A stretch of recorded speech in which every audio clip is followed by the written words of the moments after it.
Un homme épousa deux femmes. L'une d'elles était très cultivée et l'autre était uniquement adonnée aux travaux serviles. Le travail de cet homme consistait à rédiger des lettres pour ses clients, suivant le besoin de chacun, et à le leur rendre le jour d'après.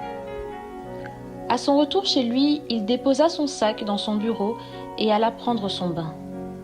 Sa femme cultivée, comme d'habitude, se précipitait toujours vers son sac et passait en revue toutes les lettres écrites, afin d'y apporter si possible des révisions. Quant à la seconde femme, elle lui préparait à manger, ses vêtements et s'assura qu'il soit prêt pour le lendemain au travail.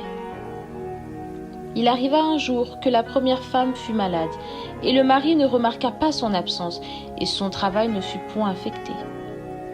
Il arriva aussi que la seconde épouse, elle, fut malade. Et cette fois, le mari fut rempli de colère, car il ne trouva pas à manger et ne put aller au travail parce qu'il n'avait aucun vêtement préparé pour son départ. Le lendemain, en colère, il convoqua ces deux femmes et les interrogea. « Vous me mettez en scandale. Je vous avais prise auprès de moi afin qu'il ne me manque rien. Comment avez-vous pu ignorer ma personne, au point où je ne trouva ni nourriture, ni vêtements de rechange pour vaquer à mon travail ?» La femme cultivée s'approcha et déclara : « Je me suis comme toujours précipitée sur tes copies, afin d'apporter des révisions éventuelles. » Puis la seconde épouse s'avança désolée et dit : « J'étais malade.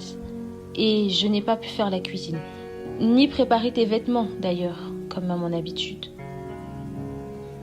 Interloqué, le mari les observa et leur dit ceci : « À toi, ma première femme, dis-moi, qui t'a établi superviseur de mon travail ? Si tu n'eusses pas révisé mon travail, cela ne se serait-il pas fait ? Tu devais prioritairement t'assurer de mon manger et de mon vêtir afin que je ne sois pas en peine pour mon travail.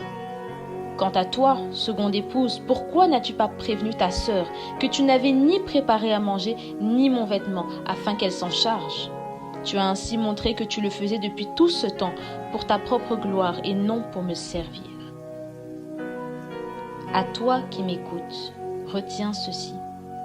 Dieu ne nous attend pas dans la supervision du travail de son serviteur, mais plutôt à ce que nous lui facilitions la tâche, en faisant ce qu'il n'est pas prêt à faire.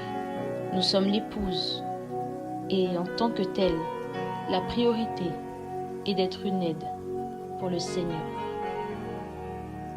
Tu es une de ces deux épouses.